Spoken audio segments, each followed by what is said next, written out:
Good afternoon. My name is Pamela Lewis, and I am here with Dee and Billy. And today we're going to be talking about World AIDS Day and what it means to you.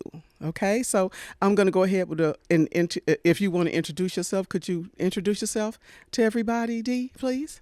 I'm DeAndre Pierce. I'm Billy Brown. All right, it's so glad to have you guys here. So let's start with our first question.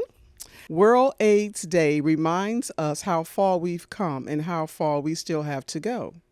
What does transforming the AIDS response mean to you, personally and or professionally? D? Personally, for me, changing it means a lot because I've lost some people that I feel like the change has to happen so I don't lose anybody else. Like, because for me, that's a part of surviving. We have to change it. Like it needs to change. If that makes any sense. Okay, exactly what? Can you expound on that a little bit more? Like what needs to change? Stigma, like people being more comfortable with living with HIV, people being more comfortable with thriving with HIV, people being more comfortable with just being seen HIV. Like it's okay. Awesome. That's a great answer. Billy? Okay, so I have both a personal and a professional. So on the personal level, because it's a personal issue that I live in, it's about being comfortable living in HIV and having it and walking with it and thriving with it. The key word is thriving with it. Yes. On a professional level, there's a lot of stigma still attached to HIV. And, my professional job is a counselor, right? I'm going to be a licensed mental health counselor. And I believe that to transform how we see HIV today is to give a face to it. And that is to live comfortably and out loud with HIV. Awesome. Those are great answers. Can you share a story about a challenge you or your community faced in accessing HIV services and how you overcome it? For a minute, I had issues with navigating my care. So I was in one place that I felt like they didn't care. They weren't client centered. So for me, I had to decide like, am I gonna let these people juggle with my life, or am I gonna do something that means something to me and find me somewhere for my care? And that's what I did. Okay. Billy? So for me, I've been in school since 2015. I just graduated in May of 25. There were times during this process that I didn't have enough, but according to the standards of getting services and assistance through HIV programs, I had too much. So I fell in a gap. I didn't qualify for services, but I also could not afford life. Oh, wow. And that's where it became difficult for me. And there was really no finding a good resolution. It was finding how to get partial assistance and how to live in a partial, in some kind of partiality, if that's a real word, right? Okay. And it was just to endure. And every step of the way, I just acquired knowledge so that once I'm working with people, I can help them navigate these same challenges. Wow. That's awesome. That's awesome. What creative strategies or programs have you seen that are changing the way we respond to HIV? I've seen EAC where I work. I've seen them, Yes. you know, try to help eliminate barriers because we know people have issues that keep them from getting to appointments. And a lot of them is they don't have the money or they don't have a car to get there. So to see them actually try to help people eliminate barriers, I feel like that's going to be one of the main things. Okay. So give us an example of a couple of things that EAC has done to help others kind of, maybe They, get to their appointments? they have positive miles. Awesome. They have workers like me Okay. who, put their lives at trying to make sure people have whatever they need, the whole body. Okay. And I mean, and they try to be there for everything. For everything. Okay, one of the biggest things that I've seen so far, and I also used to work for EAC, but before I worked for EAC, they took me to a little trip in Los Angeles, a stigma reduction trip. Oh, I remember that trip. And I sat in a room full of other people across the country that were engaging populations living with HIV. Yes. And collectively speaking, that was powerful. There were so many perspectives, so many breakthroughs of a personal nature that I saw happen across the rooms. Yes. It's situations like that that's helping people engage others in a way that educates and helps to, I want to say, systematically reduce stigma. And sometimes stigma is so reinforced that you got to find a systematic way to reduce it. And I think by educating, psychoeducation of the people living with, which is another thing that EAC did, was we developed that newly diagnosed program to educate people about the condition that they were just diagnosed with. Exactly. Exactly. And I call it a condition because it's something that we just have to live in. We have to Exactly. learn to thrive in that condition Exactly. because it's conditional. Exactly. And it is exactly what we say it is. If we let it victimize us, then we are going to be victims to it. Exactly. But if we choose to triumph over it in all of our fierceness, Yes. then that's what we do. Exactly, exactly. And I want to just kind of go off of what you were saying about that conference. And let me tell you, it touched me so much. It really, like you said, this gave me another perspective on just not just how I viewed the world and how they see HIV, AIDS positive, people, but just in general, just stigma in general, not just stigma, but prejudices, you know what I'm saying? And one of the things that I'm learning is that this is my reality and I'm all right with it. I have learned that this HIV don't live with me. You know what I'm saying?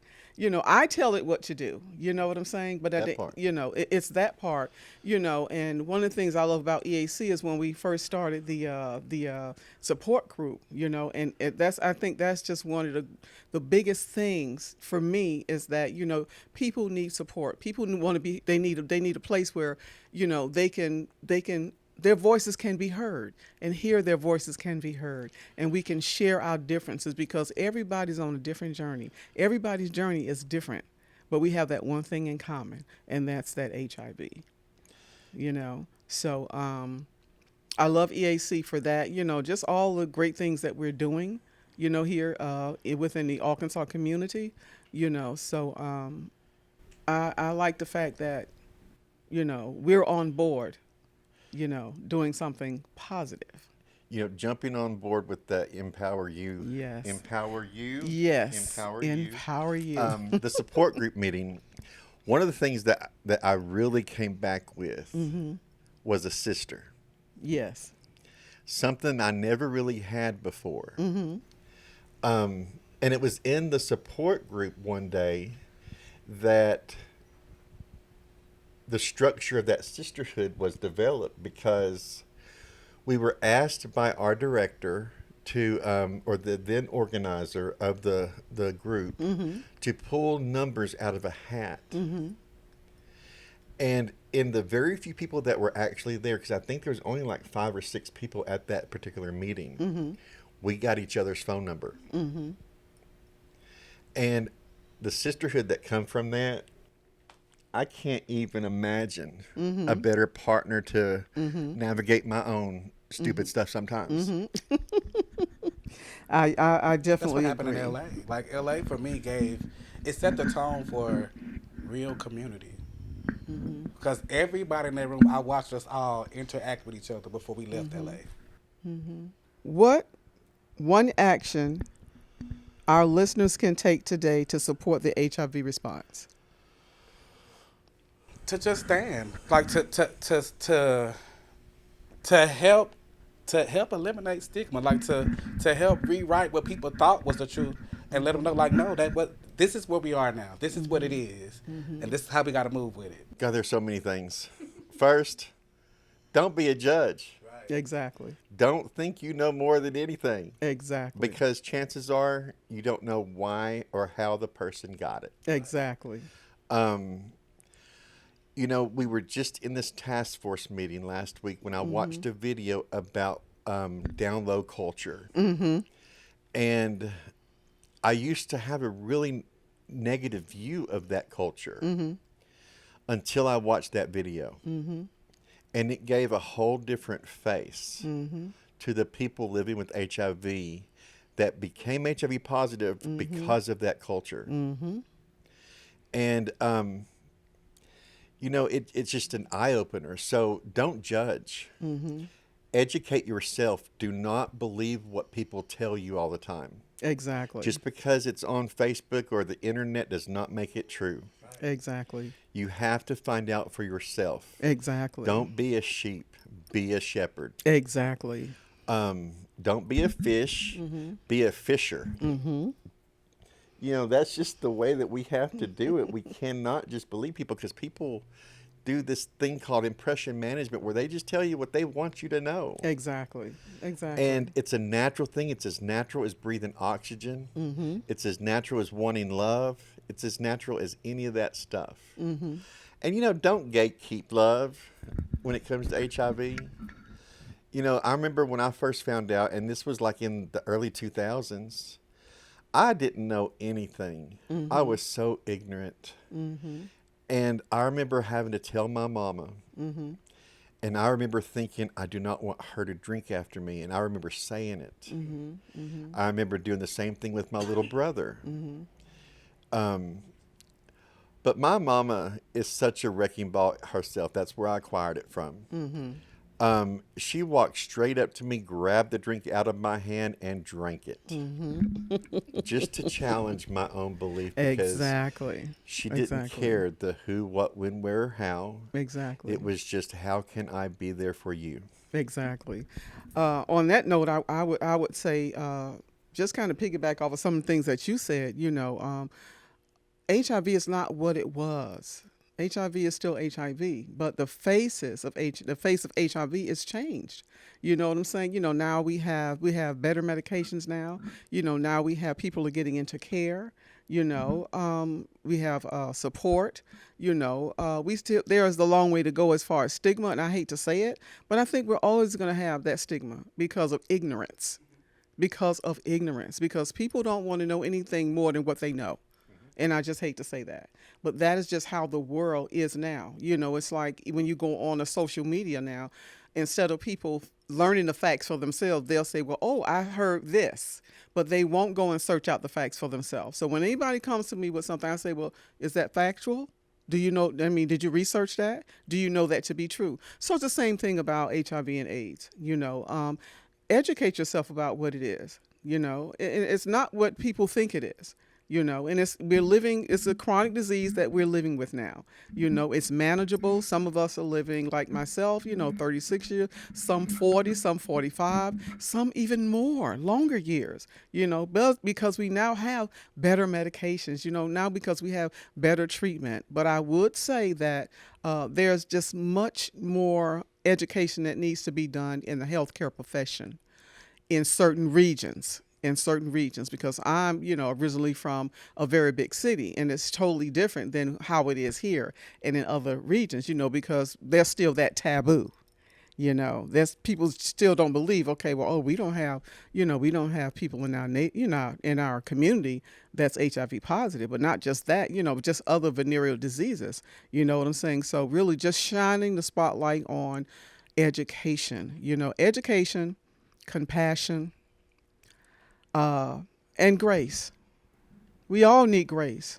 Everybody needs grace. I don't care what you're dealing with. It's, and so the one thing I always say to my peers, Sometimes people, we are so paranoid, some of us, we think people know. We think it's written across our forehead, and you just have to live your life. You just have to live. You're just living with a chronic disease that you're managing. That's all. And it's not something I think about anymore because it's so routine to me. You know what I'm saying? It's a big part of my life, but it's not my life. My life does not revolve around my status. I am more than my status. You understand? God has called me to more. Everything that God has created, and I always say this, He created everything with and for a purpose. And we all have purpose because God created us for purpose. We just have to find out what that purpose is. People living life with no limbs, but guess what? They have purpose. They're doing amazing things. And why can't we do amazing things too? And can. And will. And will. And will. Awesome. So I wanted three things. It's okay. I say it's three things, but I think one of them might have left me. People only know what they want to know, right?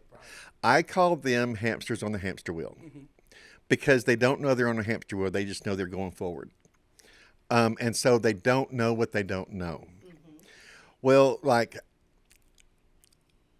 talking about PrEP, which is it's really interesting on a neurobiological level and on a medical level and a scientific level. Because how can a zero discordant couple live without the person that's negative not getting it? Well, they had the medicine for so long and didn't understand how it was doing it, what was making people not zero convert, until they figured it out. And now today we've got people that are undetectable. They can be positive for 20 years and cannot pass it to anyone because the virus is not in their blood. It might be in their DNA. It might still be in their brain. It might be a little bit in their liver. But the last time I checked, you are not having sex with the liver. Exactly. So there's just a whole lot to that. So I'm going to say not three. I'm going to put two. So Okay. we're just going to remove one of them. Okay. Okay. How can we all play a role in transforming the AIDS response in our own community? I mean, you gotta find. It's just like anything else. You gotta find your way in it. Find where you find your part and play your part. Stick to that. In our own community. So in my community, which is kind of like the gay community, nobody wants to wear a condom. But then they won't ask people if they're positive, and you put in your status, then they don't want to talk to you because you're positive. And I promise you, there's probably about 30 people in the same little area on the same little screen that don't have it in their profile that you have probably met every single one of them and don't even know it because they're undetectable and they're not going to tell you. Exactly. So in the community, they need to be educated. They need to realize what's what, and they need to understand that chances are they have already been exposed to it and don't even know it. Exactly. And so that's one of the, within that community. But then you got to look at the whiteness community, which is one of my biggest go-to talking points is, we have this era of whiteness that we have to live in. Oh, no, I don't do that. I'm prim and proper. There's no way I can get that. But you know what? That's so wrong.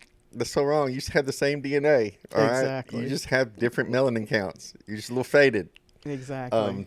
That's Okay. just how I'm gonna go with that one. I'm sorry. And for me, I would say for the heterosexual community and just women in general, not just African American women, but women in general. One thing we were talking about earlier was on the down low, and I was in that era, when women were finding out that, like their men were in prison, they were getting out of jail, they never told them that they were positive, and so they came home, and they got back together again and boom, now she's infected and she's thinking, okay, so I've only been with you, so this down low thing, man, that was a serious thing. And I think it's still going on. I think it's still going on because we're not knowledgeable, but we're too trusting. And one thing I'm learning to tell women, you have to be responsible for your health. You can't allow anyone, any man to tell you that, okay, well, I'm all right. You need to know your status and you need to know their status. I don't care who it is. You need to know their status, and don't ever let anybody tell you, "Oh, I'm okay." That was the thing. Well, I'm okay. How do I know you okay? Have you ever been tested? When in actuality, they will lie to you and say they have, but they've never. So you have to take the initiative, and you have to be intentional about making sure that you are protecting yourself. And that's why sexual health is so important for women as well. We need to know the things that we can do to protect ourselves other than our status, having, healthier sex. You know what I'm saying? And, making sure that it's safe for us as well for the other person. Just to add to that part, Yes, real go quick, ahead, Billy. I think one of the biggest things that have helped change the down low culture is the undetectable status. Of course, not everybody knows that they're positive, and so those people can still pass the virus. Exactly. But some down low people will get on the hookup apps and the dating apps, and the people that they're meeting there that may be positive are chances are they are undetectable, Exactly. and so they are not able to infect those participants. Exactly. Which I think is a good thing, but it's still, I think it's very much still there. Yes. I know that when I was living in Dallas, they had that huge bust at White Rock Lake, where the reporter just busted into the bathroom and there was all those people in there. And that was my introduction to what that was. I had no idea. I lived with those blinders on for so long, being shielded by my parents from all the corruption of the world. So yeah. Yeah. And I think at the end of the day, you have to be comfortable in your own skin. For me, I've come to the point where I'm okay with me. I'm okay. I know my status. I'm all right with my status. And, being in a relationship, everybody's at a different stage as far as relationships. I'm in a different stage in my life regarding relationship, so know your status. Know how to protect yourself. Be accountable and be responsible for yourself. We can't depend on anybody else to do it for us. That part. Okay, Why so is we're that, going to that go word ahead. so hard though? That accountability. Yeah, People just don't want to take accountability. exactly. No. And for me, it's time for change. Like, it's so much time for change because we've been moving a certain type of way, and it's time that we get out of that comfort and start talking about the things that we don't want to talk about no more. Like, we got to start talking about the deal, man. Like, we got to start getting in these spaces and really communicating about what's really going on instead of sitting in front of each other being like this Yes. and thinking the change gonna happen. That ain't how it go. And change is inevitable. Right. Change is inevitable. Things are going to change, and I always say you got to go with the flow. Come on. You have to adapt. So you talk about accountability. Where does that come from? It's modeled by our parents who didn't get it modeled by their parents who didn't get it modeled by their parents. So what we need is a wave of cycle breakers. Most definitely. People that are ready to step up to the plate and Yes. do all the hard things that we were not taught how to do when we were children. Exactly. I know I wasn't taught how to do it. Everything I learned, as an adult, I learned on my own. I don't blame my parents. And sometimes then what's your crazy, parents you see, are doing the best that the parents are doing the best that they can with what they knew, That part. based on how they were raised.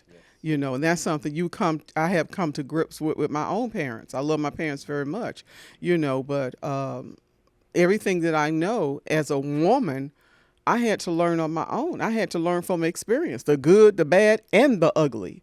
You know what I'm saying? But at the end of the day, I am so grateful, though. I really am, because believe it or not, my status has changed my life tremendously. To be honest, it really has made me a better person. I'm more responsible in every sense of the matter. You know what I'm saying? Not just with myself, but, with other people. I'm a more responsible person now. I was young and I was dumb. I didn't understand a whole lot of things, but I did have two brothers that died previously from HIV. While one was actually walking around like he was literally dying, I just found out that I was infected. Then I have another brother that I found out he was positive. So I really tried to educate him. I opened up to him about my status, and I tried to educate him about, look, man, you got to take your medication. You got to stop doing them drugs. You got to have protected sex, and he was like, sis, you're right. He agreed with all that, but in the end, he still died, Right. because he was not accountable. He didn't take responsibility. Wisdom dictates. Wisdom dictates. You got to have wisdom. As we reflect on overcoming disruption, what's one thing you're hopeful for in the future of the AIDS response?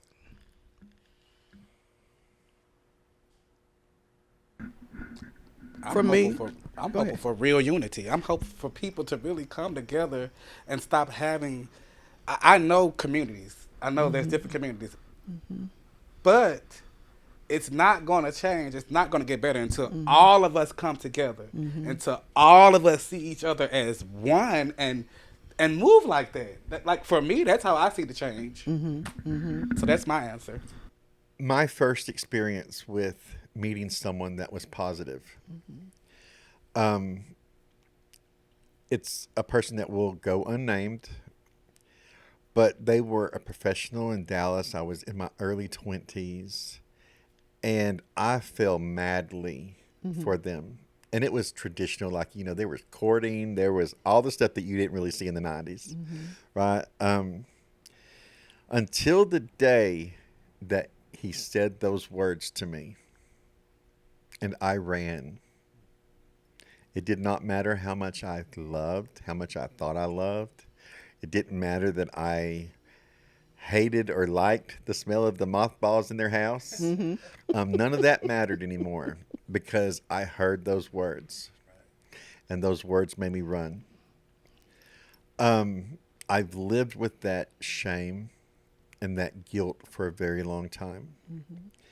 And I have had this conversation throughout the years many times, wishing I could find that individual, wondering if they're still alive just so I could have the conversation with them to apologize for my response and my reaction. And then you talk about the unity. You talk about putting on the armor, not just of our faith, but of our status as well. Because for us to make positive change when it comes to the outcome on how HIV is engaged with in the future and the future to come after that one, it has to start with action. We have to choose to step up and become active in our own voice. We have to realize that the only voice that does not have power is the voice that is silenced. If we don't raise our mouth and say something, raise that voice, step into our own, however you want to label stepping into your power, because our voice is our power. Our heart is our compass. Our brain is the processing that helps formulate the words that all of the things use. Everything is connected. Every person is connected to the person next to them, who's connected to the person next to them, who's connected. It's all intersectional. It's all. Listen, y'all know I butcher that word every time. It's all intersectional, because everything is truly connected. Everything feeds upon itself and feeds on the things around it. And we have to walk in that power. We have to start using our voice. We have to use our presence. Okay, I can go on that one forever. Yes, and I think that's something that we're doing here at EAC. We're using our voices, and those that are coming along and they are listening to us and they are seeing us striving and, living, not, it's not about our status, but we're living, you just, completed school, got your master's and, so I'm just so proud of you. And, Dee is doing great things here at EAC and, I'm working, I have a family and, I'm an advocate and I love my life. It doesn't, at the end of the day, the one thing that I'm learning is people are gonna be people. And no matter what you do or say, I don't care. I can be the most kindest person, but because somebody sees my HIV status, I may be judged by that. But you know what I'm learning? That's okay. That's okay. I'm all right with that because I'm all right with me.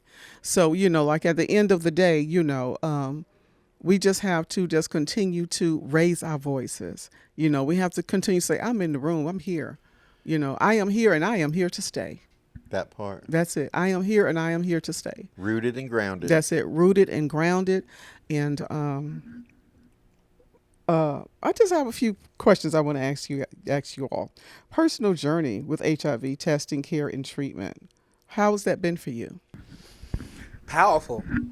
To actually, like, test people, to talk to people, and to see men move. Like, people are they're ready for the truth. People are really wanting the facts.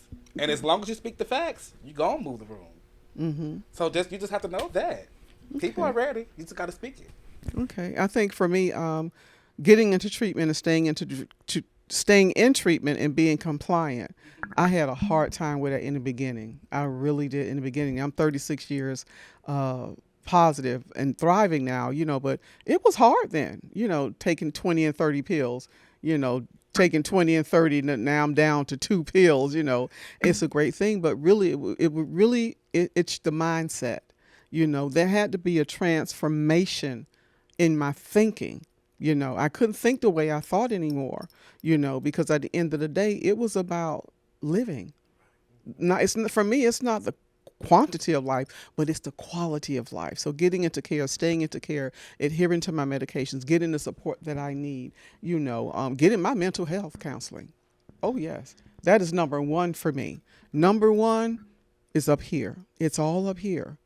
Everything is connected to how we think and what we think. So I usually don't label or name an answer, but I'm going to name this one. This one's Okay. called crescendo. Okay. Okay. All right. It's called greater than. Okay. It started at a very tiny point in my diagnosis, in my knowledge, in my, oh no, I'm going to die when. Oh. Because that was my daddy's first question is, Oh, so when you I going to know. die?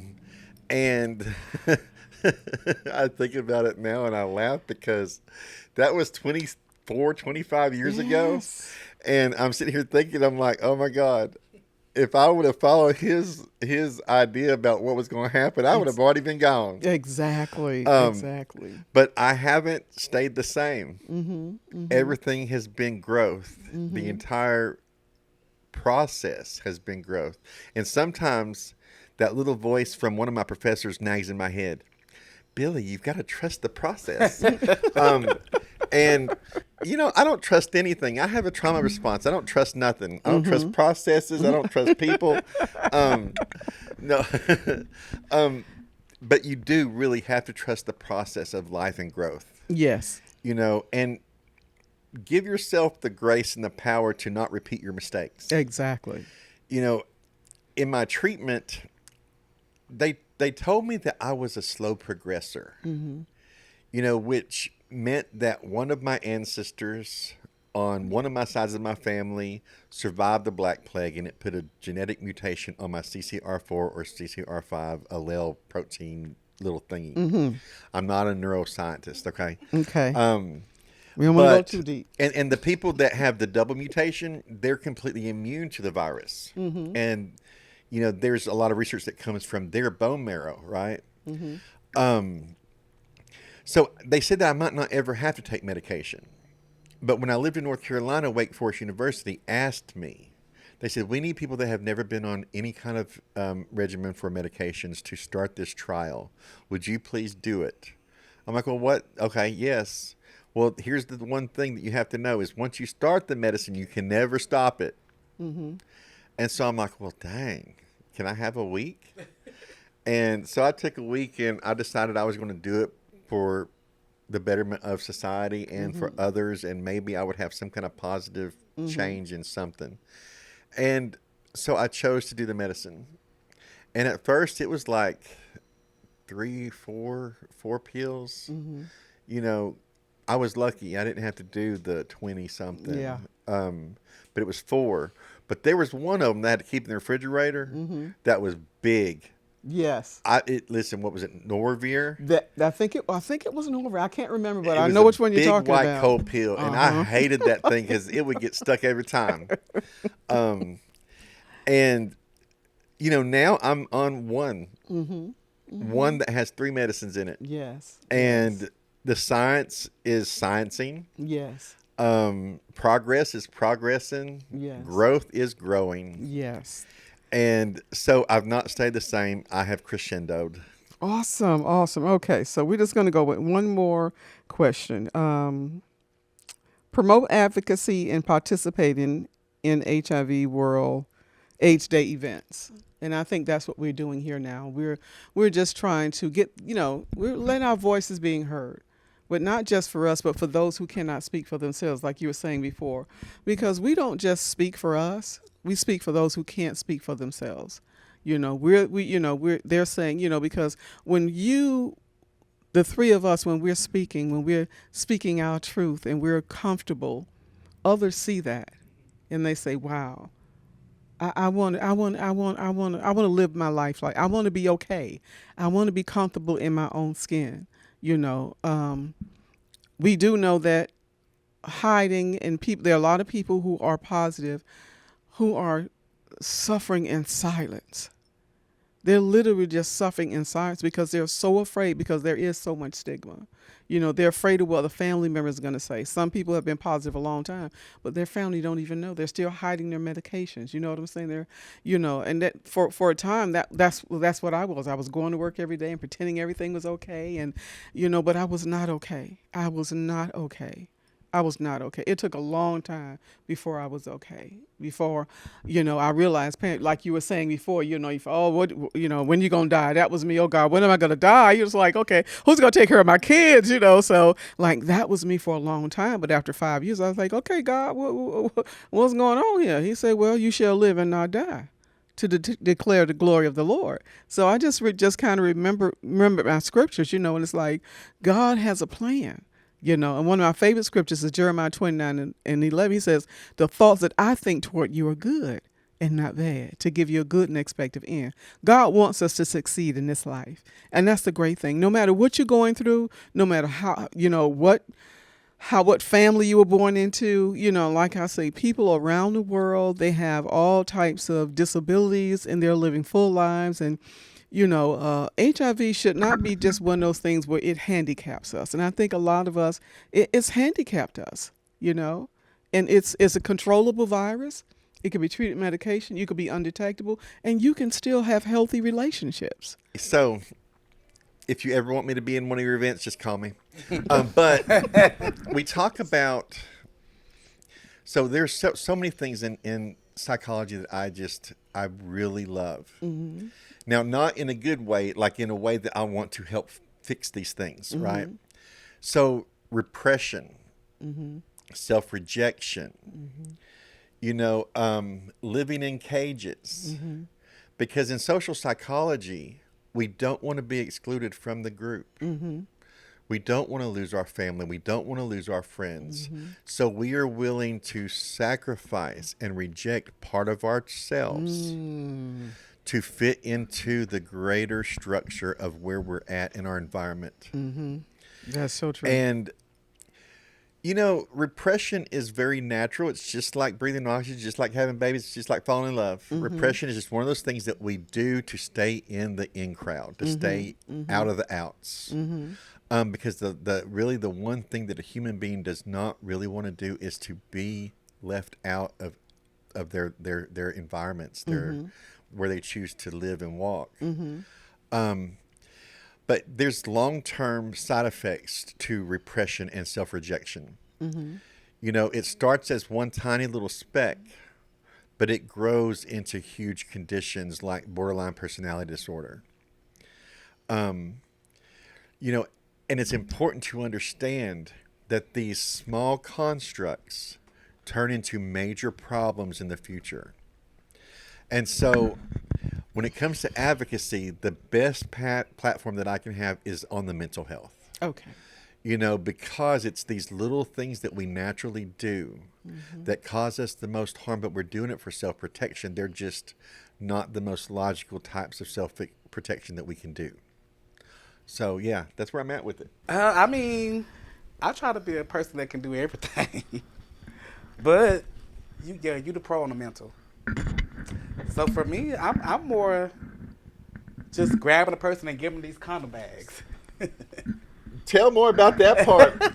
Listen, I have seen this person run out of that office right there, grab a bag, and then chase someone down the street. Hey, here, take these condoms. Take these condoms. To here, I don't need them.